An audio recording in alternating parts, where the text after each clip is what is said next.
नमस्कार दोस्तों, स्वागत है इस नए वीडियो में। इसमें हम पढ़ेंगे क्वेश्चन पेपर नंबर 4 का, जो VBNet .NET फ्रेमवर्क वाला है। सबसे पहले क्वेश्चन है कि आईडी अपने जितनी भी प्रोग्रामिंग लैंग्वेज में होता है, वो सभी में आईडी का क्वेश्चन आता ही है और इसका आंसर सेम रहता है कि एक इंटीग्रेटेड डेवलपमेंट एनवायरनमेंट, एक एप्लीकेशन सॉफ्टवेयर है जो अपने को प्रोवाइड कराएगा एक टेक्स्ट एडिटर, बाकी कुछ टूल्स जैसे एडिटर हो गया, डिबगर हो गया, कंपाइलर हो गया और कुछ बिल्ड ऑटोमेशन होंगे, ऐसे कुछ टूल्स प्रोवाइड करवाता है। How VBNet is useful in web application. ये वेब एप्लीकेशन में यूजफुल कैसे है, क्योंकि ये dynamic and interactive web application बनाता है, वेब क्रिएट करता है, डायनेमिक और इंटरेक्टिव वेब एप्लीकेशन बनाता है। It provide features like ASP.NET which allow you to build web pages with server side code रहेगा, आपको क्या उसको लोड करके रन करवाना रहेगा। And web services for creating reusable components भी यूज करता है ये। API क्या होता है? API stands for Application Programming Interface. It's a set of rules and protocols that allow different software applications to communicate and interact with each other. API क्या करेगा? जो खूब सारे अलग अलग सॉफ्टवेयर रहेंगे, अलग अलग वेबसाइट्स रहेगी, उन सबको कंबाइन करके इंटरेक्ट करके रन करवाने का काम करता है। OLE क्या होता है? Object linking and embedding. OLE, object linking and embedding. It's a technology that allow you to embed some object created in one application within other application. For example, you can embed an Excel spreadsheet in Word document. OLE का मतलब क्या होगा? किसी भी object को अपन link कर सकते हैं किसी दूसरे एप्लीकेशन में, एक एप्लीकेशन के किसी ऑब्जेक्ट को लिंक कर सकते हैं किसी दूसरे एप्लीकेशन में। जैसे अगर किसी वर्ड में हमने एक्सेल की स्प्रेडशीट चाहिए तो वहाँ लिंक कर सकते हैं। ये हो गया ऑब्जेक्ट एम्बेडिंग इन अदर, मतलब एक ऑब्जेक्ट है किसी एप्लीकेशन का, उसको दूसरे एप्लीकेशन में यूज कर रहा है तो वो OLE हो जाएगा। मल्टी थ्रेडिंग का क्वेश्चन भी अपन हर जगह पढ़ते आते हैं। प्रोसेस जो प्रोसेस होते हैं उनको जो रन करवाने का एग्जीक्यूशन का जो वे है, वो अपन सिंगल थ्रेडिंग यूज कर रहे हैं। मल्टी थ्रेडिंग तो यही सेम है कि multi threading is the ability of a program to execute multiple threads, यानी कि सिंगल ना होकर मल्टीपल थ्रेड्स में उसको एग्जीक्यूट होगा। तो इससे होगा क्या कि जो मल्टीपल टास्क होंगे सिमिलटेनियसली चलते रहेंगे और इससे परफॉर्मेंस और रिस्पॉन्सिवनेस इंक्रीज हो जाएगी। List various used in VBNet for database handling. Explain them. VBNet में जो डेटाबेस हैंडलिंग है वो कौन कौन सी है, उसके लिए बोला है। तो इसमें दो तरीके के मेनली अपने होते हैं, ADO.NET और एंटिटी फ्रेमवर्क। ADO.NET में क्या होता है? A set of classes for accessing and manipulating data from various data sources. किसी भी डेटा को एक्सेस करने के लिए, मैनिपुलेट करने के लिए क्लासेस का सेट है ADO.NET। उसमें सारे ऐसे अपने कमांड्स होंगे, फंक्शंस होंगे जिनके थ्रू अपन ये काम कर पाते हैं। Entity framework and object relation mapping है, ORM है। ऑब्जेक्ट रिलेशनल मैपिंग है framework that simplify data access by mapping objects to database table. ये टेबल के फॉर्म में, डेटाबेस को टेबल के फॉर्म में रखता है और उससे वहाँ मैप कर देता है, जिससे अपन डेटा को सिंपली एक्सेस कर सकते हैं। How area of control created and used. Area of controls जो होते हैं उनको अपन आसानी से VB नोड में क्रिएट कर सकते हैं और उससे अपन मैनिपुलेट कर सकते हैं डेटा को। सेम डेटा टाइप, जो सेम टाइप के जो कंट्रोल्स होते हैं उनको एक्सेस कर सकते हैं। और this is useful for task like looping through controls to set properties और हैंडल इवेंट्स को हैंडल करने के लिए और जो कंट्रोल्स की प्रॉपर्टीज सेट करने के लिए अपन इसको यूज कर सकते हैं एरिया ऑफ कंट्रोल को। एरिया ऑफ कंट्रोल सीधा सा है कि जो कंट्रोल सेम टाइप के जो कंट्रोल्स हो गए उनका एक एरिया बना ले और उसको यूज करें अपन प्रॉपर्टीज सेट करने के लिए और डेटा हैंडल करने के लिए, तो वो है area of control. Data type in VBNet। Data type कौन कौन से होता है? तो डेटा टाइप अधिकतर सभी लैंग्वेजेस में सेम टाइप के होते हैं। जैसे न्यूमेरिक डेटा में integer, long, single, double, decimal आ जाता है। फ्लोट आ जाता है डेसिमल की जगह कई औरों में, लेकिन इसमें डेसिमल है। स्ट्रिंग में टेक्स्ट डाटा आता है। बूलियन में ट्रू फॉल्स आता है केवल। डेट में डेट टाइम वैल्यू आ जाएगी। ऑब्जेक्ट में आएगा general purpose data type that can hold any type of object. Object में होगा ये इस तरह का डेटा टाइप होगा जो किसी ऑब्जेक्ट को होल्ड कर रहा होगा। How OLE control use to handle multiple OLE objects. Explain में देगा। OLE क्या होता है? ऑब्जेक्ट लिंकिंग एम्बेडिंग, किसी और एप्लीकेशन के ऑब्जेक्ट को किसी दूसरे एप्लीकेशन में यूज करना या एम्बेड करना। कंट्रोल में provide way to interact with object created in other applications.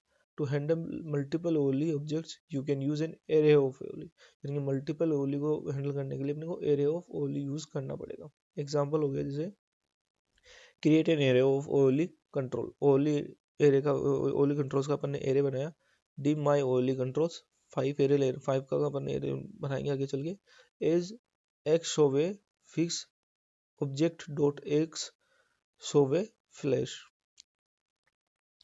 तो इससे क्रिएट क्या होगा, एक माई ओली कंट्रोल्स क्या नाम का एक एरे क्रिएट हो जाएगा और वो होल्ड करेगा अप टू 6, 0 से स्टार्ट होगा 6 तक जाएगा। क्या करेगा, ax showwave flash control, for example to display flash content के लिए अपन ने ये बनाया है शोवेव फ्लैश। तो क्रिएट इंस्टेंसेस ऑफ कंट्रोल, अब इंस्टेंसेस क्रिएट करेंगे कि वीबीनेट के लिए कि for I equal to 0 to 5, इसलिए 6 हो रहा डोला, for I equal to 0 to 5 चलेगा, my OLE I new ax showwave flash object ax showwave flash, एक ऑब्जेक्ट बनाया है अपन ने ax showwave flash का, और उसमें क्या करेंगे, set properties of each control, इसमें ईच जो सारे कंट्रोल्स होंगे आई इक्वल टू 0 टू लेकर टू 6, उस संग में अपन विड्थ हाइट मूवी ऐसे सब अपन सेट कर देंगे, और 4 फिर नेक्स्ट हो जाएगा। फिर करेंगे add the control to the form, फिर कंट्रोल को ऐड करेंगे अपन फॉर्म में, तो करने का सीधा तरीका है कि for each control in my only controls me dot controls dot add, ये कंट्रोल को अपन ने ऐड कर दिया है। फिर क्या होगा, interact with the control, interact कैसे करेंगे, I equal to 0 to 5 my only controls I dot movie, अब जो मूवी वाला जो अपन ने ऐड किया होगा ऑब्जेक्ट, उसमें मूवी एंड आई और एस डब्ल्यू एफ ये करके, तो इस तरीके से अपन कंट्रोल्स को एरिया को कंट्रोल कर सकते हैं और इंटरेक्ट कर सकते हैं। Explain the utility of data grid with the help of exam. Data grid क्या होता है वीबीनेट में, data grid control VBNet is used, a data grid control in VBNet is used to display data in a tabular form, यानी किसी भी data को tabular format में दिखाने के लिए जो तरीका यूज किया जाता है उसको बोलते हैं data grid control. Row and columns में अपन को दिखा देगा टेबल फॉर्म में। It's a versatile control for presenting information for from various sources like database, arrays, collection, यानी किसी भी डेटाबेस से कोई डेटा आ रहा हो, चाहे डेटाबेस हो, एरे हो या कलेक्शन हो, लेकिन उसको दिखा अपन टेबुलर फॉर्म में रहे हो रो और कॉलम के थ्रू, तो वो होगा डेटा ग्रिड। एग्जाम्पल हो गया, data grid display a list of customer, each row would represent a customer and each column would display information like customer ID, तो इस तरीके से मैंने उसको दिखा सकते हैं। इससे होता क्या है, डेटा ग्रिड से होगा क्या कि डेटा डिस्प्ले क्लियरली दिख पाएगा अपने को, एनेबल डेटा एडिटिंग, डेटा को एडिट अपन इजीली कर पाएंगे, शॉर्ट कर पाएंगे, नेविगेट थ्रू डेटा कर पाएंगे, और बाइंड टू डेटा सोर्सेज, और बाइंड भी उनको अच्छे से अपन डेटा को कर पाएंगे। MDI और SDI क्या होता है, मल्टीपल डॉक्यूमेंट इंटरफेस और single document interface. Multiple document interface में क्या होगा कि a user interface where multiple child windows are contained within a single parent window, यानी कि एक सिंगल पेरेंट विंडो में मल्टीपल चाइल्ड विंडो शो हो रही हो, तो उसको बोलेंगे multiple document interface. Single document interface क्या होगा, a user interface where each document और view is displayed in its own separate window, तो उसमें हर बार सेपरेट विंडो ओपन होता रहेगा और वो डॉक्यूमेंट दिखता रहेगा, तो वो सिंगल डॉक्यूमेंट इंटरफेस हो गया। Explain colour dialog, print dialog और फॉन्ट डायलॉग। कलर डायलॉग क्या होता है, allow user to select a colour from a palette और by defining custom RGB values, it's offer use to set user choose colour for text background और each और other visual elements, यानी कि colour dialog क्या होगा, colour define करने के लिए होगा। प्रिंट डायलॉग क्या होगा, provides option to for printing document और इमेज। फॉन्ट डायलॉग क्या होगा, enable user to select a font, font style जैसे bold, italic, font size, font colour, इस तरीके के लिए फॉन्ट डायलॉग होता है। प्रिंट डायलॉग प्रिंट करने के लिए हो गया, कलर डायलॉग कलर सेट करने के लिए हो गया। How the following task is done in ADO.NET, ADO.NET में सिलेक्ट डेटा फ्रॉम डेटाबेस, ये कैसे टास्क किया जाएगा, तो इसके लिए सीधा सा है, क्रिएट SQL कनेक्शन, एक SQL कनेक्शन क्रिएट करेंगे, object to place a connection to the object database, create SQL command, पहले कनेक्शन फिर command, object to represent the SQL select statement हो गया अपने command, create SQL data reader, फिर data को read करेंगे तो object to read the result of the data query, execute the command using SQL data reader and retrieve data row by row, और रो bye रो अपन क्या करेंगे, उस डेटा को read कर पाएंगे, यानी कनेक्शन फिर कमांड फिर डेटा रीडर और डेटा रीडर के थ्रू उसको रीड कर पाते हैं। इंसर्ट न्यू रो कैसे करेंगे, सिलेक्ट पहले कनेक्शन बनाएंगे, फिर कमांड लिखेंगे कि SQL इंसर्ट, ये इंसर्ट के लिए हो जाएगी कि डेटा में इंसर्ट करना अपने को कोई रो, फिर SQL कमांड आएगा, execute non query method to insert the new row, और एग्जीक्यूट कर देंगे उसको एसक्यूएल कमांड में। पॉलीमॉर्फिज्म क्या होता है? Polymorphism is a key principle to object oriented programming. It allow object to different classes to be treated as subject object of a common base class. यानी क्या करेगा, एक कॉमन बेस क्लास होगी, एक ऑब्जेक्ट को क्या करेगा कि एक कॉमन बेस क्लास समझेगा किसी डिफरेंट क्लासेस को, यही होता है polymorphism. Check box, scroll bar और पिक्चर बॉक्स क्या होते हैं? चेक बॉक्स वही होते हैं जो मतलब एक control that allow you to use select और डिसलेक्ट ऑप्शन, यानी चेक बॉक्स में अपन सिलेक्ट और डिसलेक्ट ऑप्शंस करते हैं। वही चेक बॉक्स जिसमें राइट टिक आता जाएगा वो चेक बॉक्स होगा, या डॉट आ जाएगा। स्क्रॉल बार क्या होगा? स्क्रॉल बार करने के जो कुछ पार्ट्स होते हैं उसको स्क्रॉल करके ऊपर नीचे करने के लिए अपन स्क्रॉल बार का यूज करते हैं। पिक्चर बॉक्स क्या होगा? किसी पिक्चर को डिस्प्ले या फॉर्म में डिस्प्ले करवाते हैं तो उसके लिए अपन पिक्चर बॉक्स का यूज करते हैं। CLS क्या होता है? CLS stands for clear screen, यानी क्लियर स्क्रीन करनी है अगर अपने को डेटाबेस डीबी वीबीनेट में, तो CLS कमांड का यूज किया जाता है। It's a command in Visual basic that clears the output screen of any previously display text. Exception क्या होगी? एक्सेप्शन क्या होता है? अनएक्सपेक्टेड इवेंट होता है जो डिस्टर्ब करेगा नॉर्मल फ्लो ऑफ एग्जीक्यूशन को। It can cause by error like invalid input, missing files और सिस्टम फेलियर। सिस्टम फेलियर की वजह से हो सकता है, मिसिंग फाइल की वजह से, और इनवैलिड इनपुट जैसे डिवाइडेड बाय जीरो वाला जो केस पढ़ते हैं अपन, वो होता है। What is shadowing? शेडोइंग क्या होता है?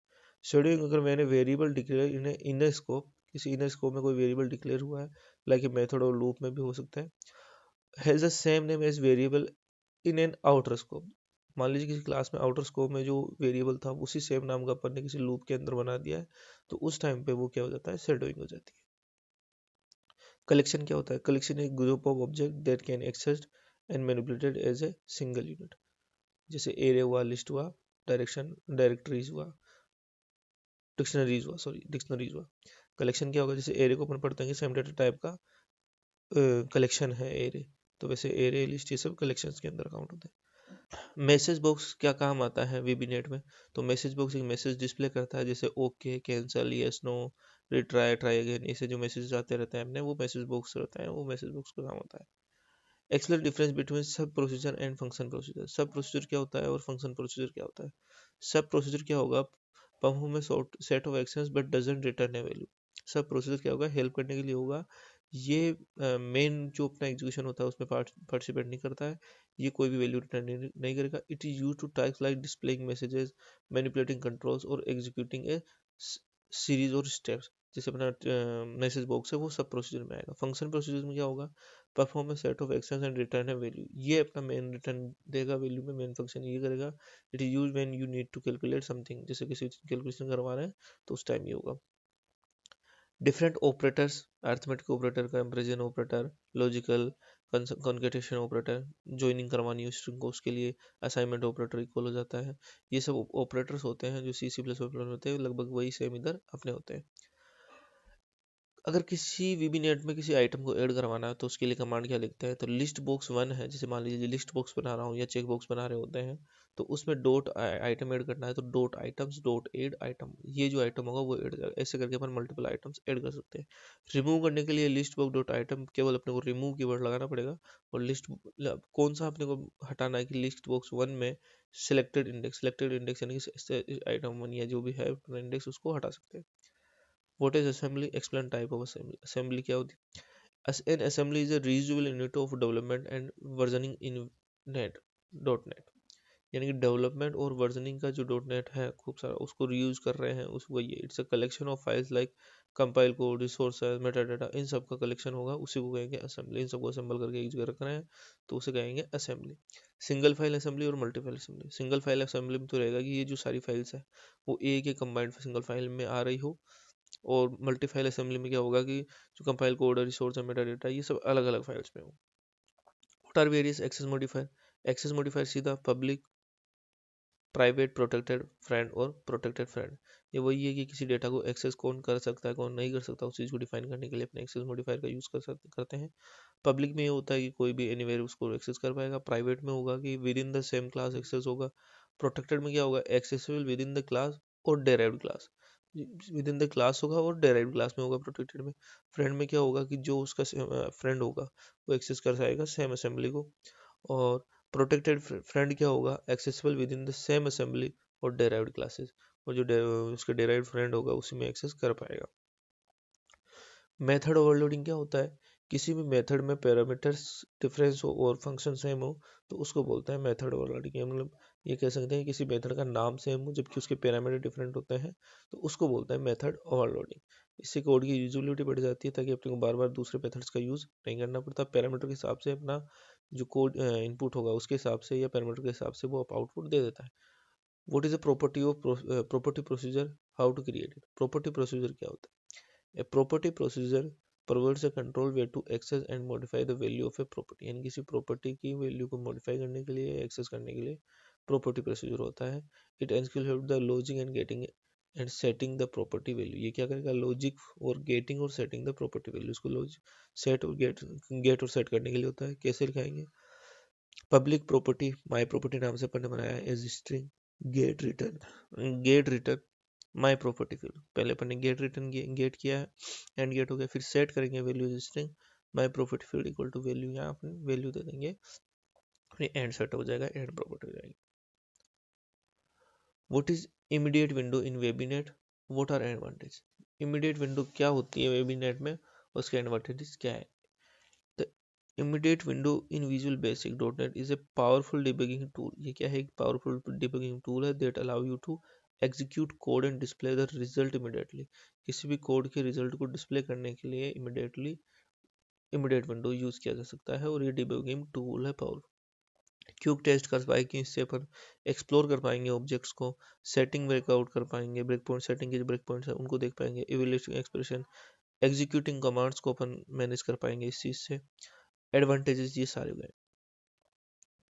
इससे होगा क्या, इन सब चीज़ों के करने से होगा क्या, अपनी की स्पीड एंड एफिशिएंसी बढ़ जाएगी, फ्लेक्सिबिलिटी बढ़ जाएगी, नॉन इंट्रूसिव हो जाएगा। It doesn't require setting break points और running the entire program to test code. यानी कि पूरे प्रोग्राम को एंटायरली बना के फिर टेस्ट करने से अच्छा है कि अपन उसको टुकड़ों में टेस्ट करते जाएं और उसको आराम से बढ़ते जाएं।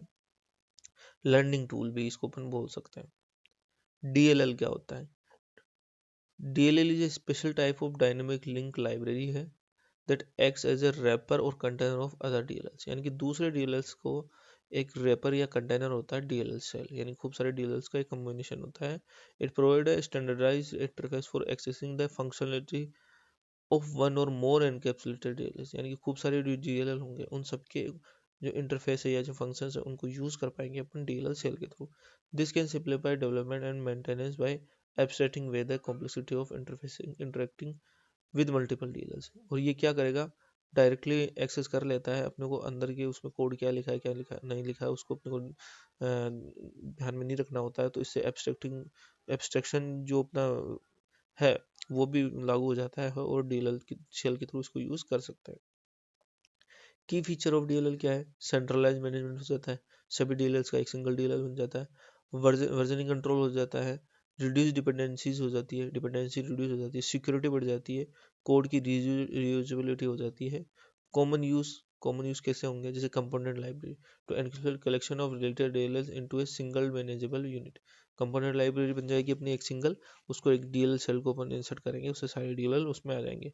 सॉफ्टवेयर फ्रेमवर्क हो जाता है to provide a functions for building application with the DLLs managing core functionality and services. Plug in system हो जाता है, डीएलएल को सीधा प्लग करो, थर्ड पार्टी डेवलपर्स होते हैं उससे अपन ने डीएलएल फाइल ली, उससे डायरेक्ट उसको प्लग इन कर लो सिस्टम में।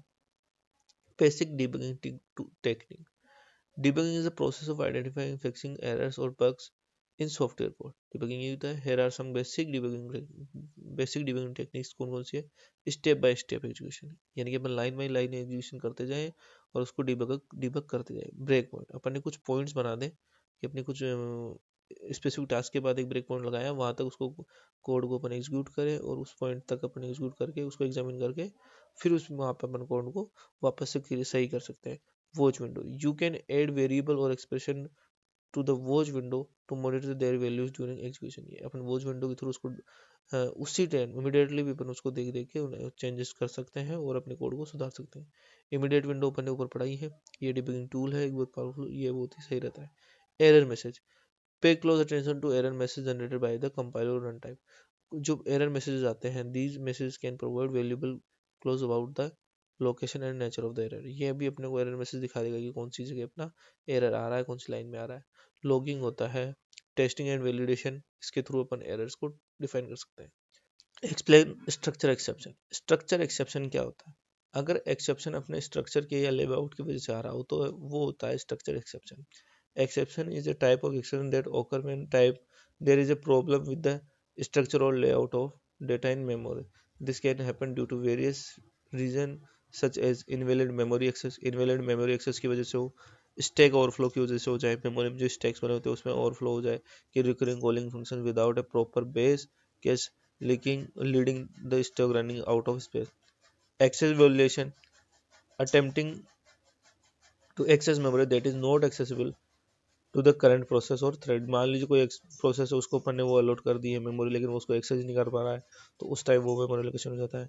मेमोरी करप्ट हो जाए, अपने एक्सेप्शन आ सकता है। तो इस तरीके की स्ट्रक्चर एक्सेप्शन होती है।